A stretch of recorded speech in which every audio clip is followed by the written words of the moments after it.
കാഞ്ഞിരപ്പള്ളി വലിയ പള്ളി പുണ്യാളന്റെ തിരുനാൾ വൈകുന്നേരം 6 മണിയോടടുത്ത് തന്നെ പ്രദക്ഷിണം ആരംഭിച്ചിരുന്നു.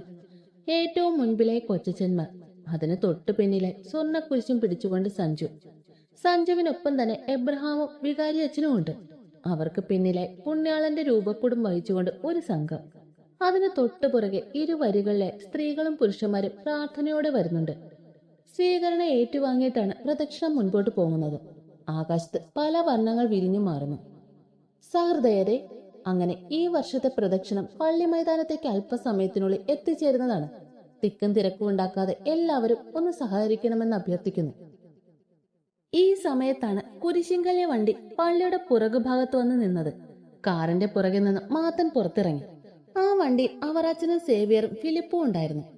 അപ്പ എല്ലാം പറഞ്ഞ പോലെ, എല്ലാം സ്വാഭാവികമായി സംഭവിക്കുന്ന പോലെ ആയിരിക്കണം. പിന്നെ നീ പറഞ്ഞ തുക നിന്റെ വീട്ടിലെത്തിച്ചിട്ടുണ്ട്. ഒരു കാരണവശാലും ഞങ്ങളുടെ ആരുടെയും പേര് വായിന്നു വീഴരുത്, കേട്ടല്ലോ, സേവ്യർ പറഞ്ഞു. സാറന്മാര് ധൈര്യമായിട്ട് ചെല്ല്, ഇത് ഞാനേറ്റു. 20 കൊല്ലമായി സാറേ മാത്ത ഈ പണി തുടങ്ങിയിട്ട്. തല പോയാലും നിങ്ങളുടെ ആരുടെയും പേര് മാത്തന്റെ വായിന്നു വീഴില്ല. നിങ്ങൾക്ക് എന്നെ വിശ്വസിക്കാം, മാത്തൻ പറഞ്ഞു. ശരി, നീ ചെല്ല്. ഫിലിപ്പ് അതും പറഞ്ഞുകൊണ്ട് വണ്ടി മുൻപോട്ടെടുത്തു.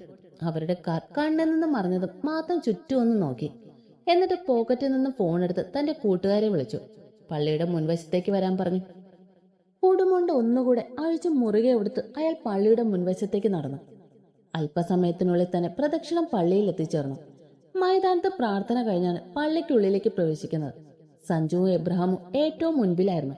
ജോണും ജീവയും സച്ചുവും ഒക്കെ എല്ലാവർക്കും വെള്ളം കൊടുക്കാൻ ഒക്കെയുള്ള ഓട്ടത്തിലാണ്. ഇത് തന്നെയാണ് പറ്റിയ സമയമെന്ന് കണ്ട മാത്തൻ കൂട്ടുകാരെയും കൂട്ടി സ്ത്രീകളുടെ ഭാഗത്തേക്ക് പോയി. നല്ല തിരക്കുള്ളത് കൊണ്ട് ആരും അവരെ ശ്രദ്ധിച്ചിരുന്നില്ല. മാത്തൻ ചുറ്റും ഒന്ന് നോക്കിക്കൊണ്ട് ഒന്നും അറിയാത്തതുപോലെ അതിലൊരു പെൺകുട്ടിയോട് അല്പം ചേർന്ന് നിന്നു. അയാളിൽ നിന്നും മദ്യത്തിന്റെയും സിഗരറ്റിന്റെയും രൂക്ഷഗന്ധം വരുന്നുണ്ടായിരുന്നു. വല്ലാത്ത അസ്വസ്ഥത തോന്നിയെങ്കിലും ഒരു പ്രശ്നം ഉണ്ടാകണ്ടെന്ന് കരുതി അവൾ അല്പം മാറി നിന്നു. പക്ഷെ ഒഴിഞ്ഞു മാറും തോറും അയാൾ അവളെ കൂടുതൽ ശല്യപ്പെടുത്താൻ തുടങ്ങി. ഒടുവിൽ അവളുടെ വയറി കയറി പിടിച്ചതും അവൾ സർവ്വശക്തിയും എടുത്ത് അയാളെ പിന്നിലേക്ക് തള്ളിമാറ്റി നിന്ന് കിതച്ചു. അവളുടെ കണ്ണുകൾ നിറഞ്ഞൊഴുകി. അവൾക്കൊന്നും മിണ്ടാൻ പറ്റുന്നുണ്ടായിരുന്നില്ല. അത്രമാത്രം അവൾ പേടിച്ചിരുന്നു. അപ്പോഴാണ് ആളുകൾ അങ്ങോട്ടേക്ക് ശ്രദ്ധിക്കുന്നത്. ഡി പൊന്ന മോളെ, അത്രയ്ക്കായോ നീ? അതും പറഞ്ഞുകൊണ്ട് അയാൾ അവളുടെ അടുത്തേക്ക് പാഞ്ഞു വന്ന് അവളെ വലിച്ച് തന്റെ ദേഹത്തേക്ക് ചേർത്ത് പിടിച്ചു. അവൾ കുതറി മാറാൻ ശ്രമിക്കും തോറും അവളിലുള്ള അയാളുടെ പിടി മുറുകിക്കൊണ്ടിരുന്നു. അവളുടെ കണ്ണുകൾ നിറഞ്ഞൊഴുകി. ചുറ്റും നിന്നവരിൽ ചിലരൊക്കെ അയാളിൽ നിന്നും അവളെ പിടിച്ചു മാറ്റാൻ നോക്കുന്നുണ്ട്. പക്ഷെ മാത്തന്റെ കൂട്ടുകാരും കൂടെ കളത്തിലിറങ്ങിയപ്പോൾ രംഗം വഷളായി. ആളുകൾ അവർക്ക് ചുറ്റും തടിച്ചുകൂടി. വിട്, എന്നെ ഒന്നും ചെയ്യല്ലേ. എത്ര കുതറി മാറാൻ നോക്കിയിട്ടും അയാൾ അവളെ വിട്ടില്ല. അടങ്ങി നിക്കടി, ഞാനൊന്ന് തൊട്ടപ്പോ നിനക്ക് പിടിച്ചില്ലല്ലേ? എന്നാലേ ഞാൻ ഇപ്പൊ നിന്നെ ഒന്ന് ഉമ്മ വയ്ക്കാൻ പോവാ. നീ എന്ത് ചെയ്യും? അതും പറഞ്ഞുകൊണ്ട് മാത്ത അവളിലേക്ക് മുഖം അടുപ്പിച്ചു. അവൾ തന്റെ മുഖം വെട്ടിച്ചുകൊണ്ടിരുന്നു. എന്നെ ഒന്നും ചെയ്യല്ലേ പ്ലീസ്. അപ്പോഴേക്കും ആരോ പറഞ്ഞറിഞ്ഞ് ജീവയും ജോണും സച്ചുവും ഒക്കെ അവിടേക്ക് ഓടിയെത്തി. അവര് വരുമ്പോ കാണുന്ന കാഴ്ച ആ പെൺകുട്ടിയെ ബലമായി ചുംബിക്കാൻ ശ്രമിക്കുന്ന മാത്തനെയാണ്. സച്ചു ഓടി വന്ന അയാളെ ചവിട്ടി വീഴ്ത്തി. നല്ല ശക്തിയിലായതുകൊണ്ട് തന്നെ അയാൾ അല്പം പിന്നിലേക്ക് തെറിച്ചു വീണു. അയാളോടൊപ്പം താഴേക്ക് വീഴാൻ പോയ ആ പെൺകുട്ടിയെ അവൻ കൈക്ക് പിടിച്ച് വലിച്ചു മാറ്റി നിർത്തി. ഡാ! മാത്തന്റെ കൂട്ടുകാർ സച്ചുവിന് നേരെ പാഞ്ഞെടുത്തു. അത് കണ്ടതും ജോണും ജീവയും അവന്മാരുടെ മുമ്പിൽ കയറി നിന്നു. മക്കൾ എങ്ങോട്ടാ? തൽക്കാലം ഇവിടെ നിൽക്ക്, അവന്റെ കാര്യത്തിൽ ഒരു തീരുമാനമാകട്ടെ ആദ്യം. അതുവരെ അനങ്ങരുത് ഇവിടെ നിന്നും, ജീവ പറഞ്ഞു. അവന്റെ തീക്ഷ്ണമായ നോട്ടത്തിൽ അവർ നിശ്ചലമായി. ഈ സമയം തനിക്ക് നേരെ പാഞ്ഞെടുത്ത മാത്തന്റെ കൂമ്പിനിട്ട് നോക്കി സച്ചു ഒന്ന് കൊടുത്തു. ആ! അതൊരൊന്നര ഇടിയായതുകൊണ്ട് തന്നെ മാത്തൻ കുനിഞ്ഞു പോയിരുന്നു. ഡാ! ഒന്ന് പതറിയെങ്കിലും വീണെടുത്ത് നിന്ന് ചാടി എണീറ്റ് മാത്തൻ സച്ചുവിന് നേരെ പാഞ്ഞു. സച്ചു അഴിഞ്ഞു വീണ് തന്റെ മുണ്ടൊന്ന് മടക്കി കുത്തി. അവന്റെ കണ്ണുകൾ ചുവന്ന് കലങ്ങിയിരുന്നു. ഇച്ചയ, ഇവിടത്തെ ചടങ്ങുകൾക്ക് ഒരു കുഴപ്പം ഉണ്ടാവാൻ പാടില്ല. ഇവന്റെ കാര്യം ഞാനേറ്റു, സച്ചു പറഞ്ഞു. അതൊക്കെ നടന്നോളൂ, ഡോണ്ട് വറി മാൻ. ജോണാണ്. തന്റെ മുഖത്തിന് നേരെ ഉയർന്നു പൊങ്ങിയ മാത്തന്റെ മുഷ്ടി സച്ചു തന്റെ കൈപ്പിടിയിൽ ഒതുക്കി. ഇരുവരുടെയും കണ്ണുകൾ തമ്മിൽ കോർത്തു. 2 ജോഡി കണ്ണുകളിലും ദേഷ്യം നുരഞ്ഞു പൊങ്ങി. അപ്പോഴേക്കും ആളുകളുടെ ഇടയിൽ നിന്ന് മാത്തന്റെ കൂടെ വന്ന 5-8 പേര് സച്ചുവിന് നേരെ പാഞ്ഞു വന്നു. അവരുടെ കയ്യിൽ വടിവാളും കമ്പിവടികളും മറ്റും ഉണ്ടായിരുന്നു. രംഗം പന്തിയല്ലെന്ന് കണ്ട ജീവയും ജോണും കൂടെ കളത്തിലിറങ്ങി. പിന്നെ ഒന്നൊന്നര അടിയായിരുന്നു. അങ്ങോട്ട് നന്നായി കൊടുക്കുമ്പോൾ ചെറിയ രീതിയിൽ ഇവർക്ക് തിരിച്ചു കിട്ടുന്നുമുണ്ട്. ഈ സമയത്ത് പ്രദക്ഷിണം പള്ളിക്കുള്ളിൽ കയറി. സഞ്ജു പൊന്നും കുരിശ് അൾത്താരയെ സമർപ്പിച്ചു കഴിഞ്ഞ് തിരികെ ഇറങ്ങിയതും അവന്റെ അടുത്തേക്ക് ഒരു പയ്യൻ ഓടി വന്ന് പുറത്തെ കാര്യങ്ങൾ പറഞ്ഞു. അത് കേൾക്കുന്തോറും സഞ്ജുവിന്റെ മുഖം വലിഞ്ഞു മുറുകി. അവൻ ആരെയും ശ്രദ്ധിക്കാതെ മുണ്ടും മടക്കി കുത്തി പുറത്തേക്ക് പാഞ്ഞു. അവന്റെ ഓട്ടം കണ്ട് അങ്ങോട്ട് വന്ന എബ്രഹാമിനോടും ആ പയ്യൻ കാര്യങ്ങളൊക്കെ പറഞ്ഞു. എബ്രഹാമും പെട്ടെന്ന് പുറത്തേക്ക് പോയി. ഇതെല്ലാം സായുവും അവിയും സനുവും കാണുന്നുണ്ടായിരുന്നു. കാര്യമായി എന്തോ പ്രശ്നമുണ്ടെന്ന് അവർക്ക് മനസ്സിലായി. അമ്മമാരൊക്കെ അച്ഛന്റെ പ്രസംഗം ശ്രദ്ധിച്ചിരുന്നതുകൊണ്ട് ഇതൊന്നും അറിഞ്ഞില്ല. പതിയെ പെമ്പിള്ളേരും പുറത്തേക്ക് വലിഞ്ഞു. സഞ്ജു ഗ്രൗണ്ടിലെത്തുമ്പോൾ അവിടെ കണ്ട കാഴ്ച അവനിലെ ചെകുത്താനെ ഉണർത്താൻ പാകത്തിനുള്ളതായിരുന്നു. 5-6 പേര് ചേർന്ന് ജോണിനെയും ജീവൻ തടഞ്ഞു വെച്ചിരിക്കുകയാണ്. 3 പേര് ചേർന്നാണ് സച്ചുവിനെ പിടിച്ചു വെച്ചിരിക്കുന്നത്. അവന്റെ നെറ്റി പൊട്ടി ചോര ഒലിക്കുന്നുണ്ട്. ഇവരെ 3 പേരെയും പിടിച്ചു നിർത്താൻ മാത്തന്റെ ആളുകൾ നല്ല പോലെ പാടുപെടുന്നുണ്ട്. 3 പേരുടെയും കണ്ണുകളെ അവരെ പച്ചയ്ക്ക് കൊളുത്താനുള്ള പക കാണും. ആളുകളെല്ലാം ആകപ്പാടെ ഭയന്നു നിൽക്കുകയാണ്. സഞ്ജു മുഷ്ടി ചൂട്ടിപ്പിടിച്ചുകൊണ്ട് തന്റെ കണ്ണുകൾ അടച്ചു തുറന്നു. അവന്റെ കണ്ണുകൾ രക്തവർണ്ണമായിരുന്നു. നെറ്റിയിലെ ഞരമ്പുകൾ വരിഞ്ഞു മുറുകി. അവന്റെ ആ ഭാവം കണ്ട ആരാണേലും ഭയന്നു പോകും. കണ്ണുകൾ തുറന്ന് സഞ്ജു കാണുന്നത് സച്ചുവിന് നേരെ ഒരു കത്തിയുമായി പാഞ്ഞെടുക്കുന്ന മാത്തനെയാണ്. ഒരു നിമിഷം കാത്തു നിൽക്കാതെ സഞ്ജു പാഞ്ഞെന്ന് ഒറ്റ ചവിട്ടിന് മാത്രം നിലം തൊടിച്ചു. ആ വലത്തെ കാലുപൊക്കി മുണ്ടിന്റെ തലപ്പ് കയ്യിലെടുത്തുകൊണ്ട് മടക്കി കുത്തി അവൻ തറയിൽ വീണ് കിടക്കുന്ന മാത്തന്റെ അടുത്തേക്ക് നടന്നു. അയാൾക്ക് എണീക്കാൻ സാധിക്കുന്നുണ്ടായിരുന്നില്ല. വീഴ്ചയിൽ കയ്യിലിരുന്ന കത്തി തെറിച്ചു പോയിരുന്നു. തന്റെ അടുത്തേക്ക് വരുന്ന സഞ്ജുവിനെ നോക്കി അയാൾ എണീക്കാൻ ശ്രമിച്ചു. പാലക്കിലെ പിള്ളേരെ തൊടുന്നോടാ പന്ന മോനെ. സഞ്ജു അയാളുടെ നാഭിൽ ആഞ്ഞു തൊഴിച്ചു. ആ ഇനി നിനക്ക് ഈ കൈ വേണ്ട, ഇത് ഞാനിങ്ങ് എടുക്കുക. നെഞ്ചിൽ ആഞ്ഞു ചവിട്ടിക്കൊണ്ട് അവൻ അയാളുടെ കൈ വലിച്ചൊടിച്ചു. മാത്തന്റെ വായിൽ നിന്നും മൂക്കിൽ നിന്നുമൊക്കെ കട്ടച്ചോര പുറത്തേക്ക് വന്നു. ഈ കാഴ്ച കണ്ടുകൊണ്ടാണ് എബ്രഹാമും പെമ്പിള്ളേരും ഗ്രൗണ്ടിലേക്ക് വരുന്നത്. ജോണിനെ ജീവയെ സച്ചുവിനെ പിടിച്ചു വെച്ചവരുടെ കൈകൾ താനെ അയഞ്ഞു.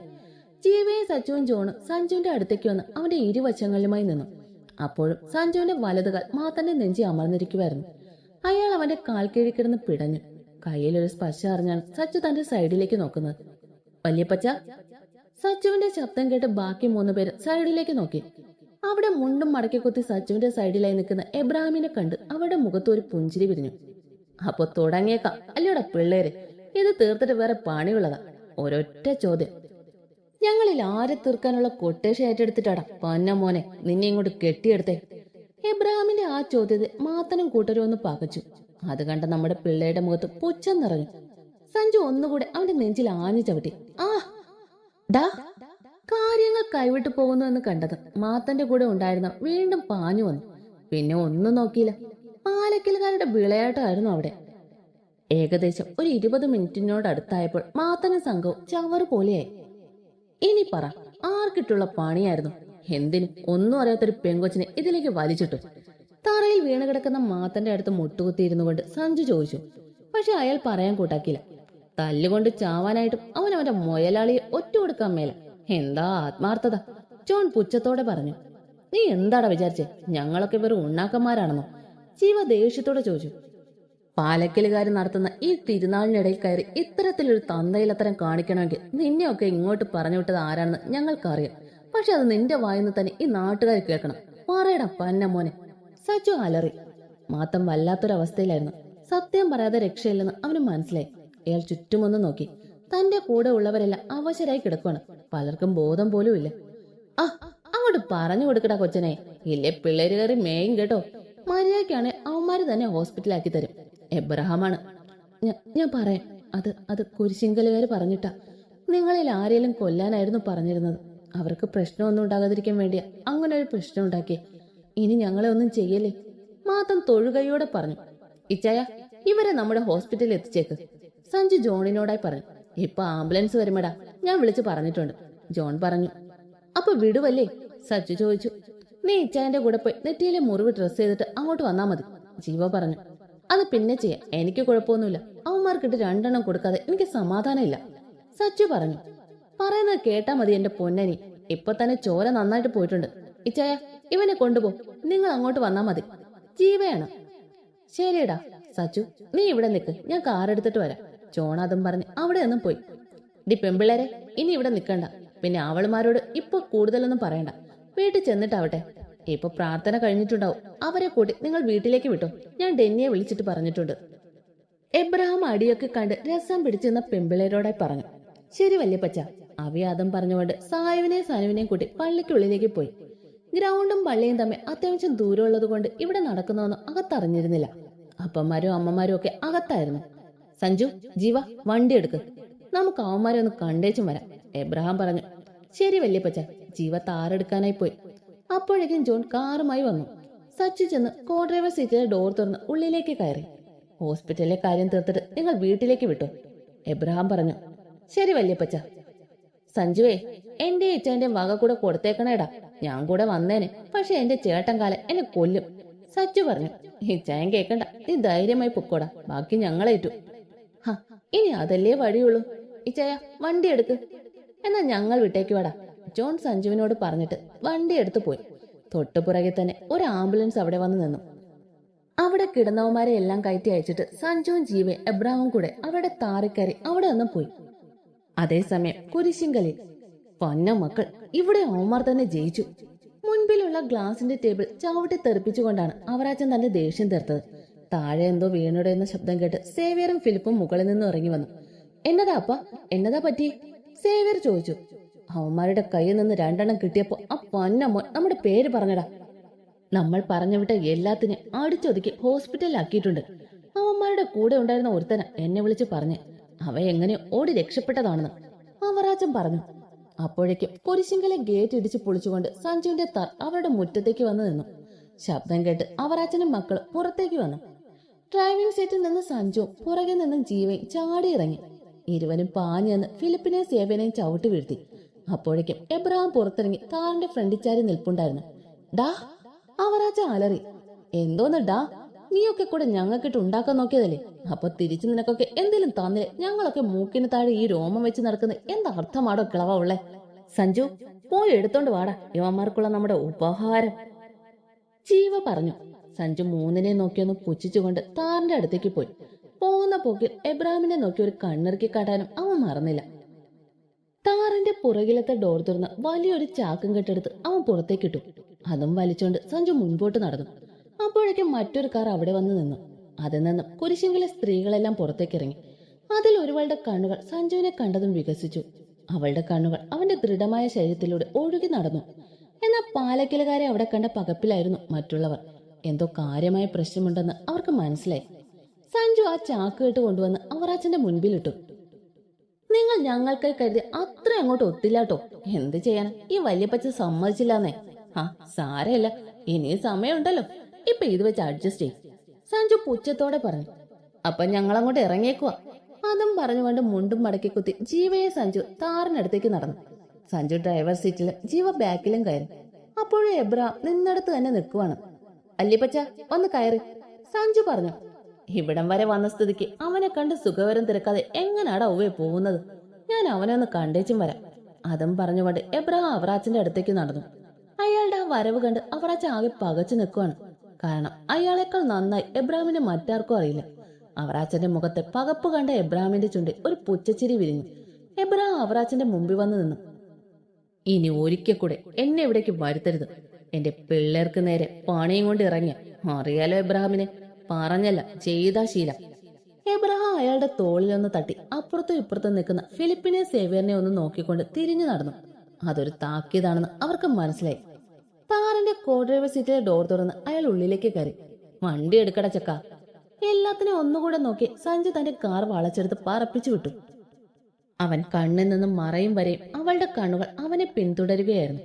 അവന്റെ ദൃഷ്ടി ഒരു തവണ പോലും തന്റെ നേരെ വന്നില്ല എന്നുള്ളത് അവളെ നിരാശ ഉളവാക്കി. ഇനി കാത്തിരിക്കാൻ എനിക്ക് പറ്റത്തില്ല.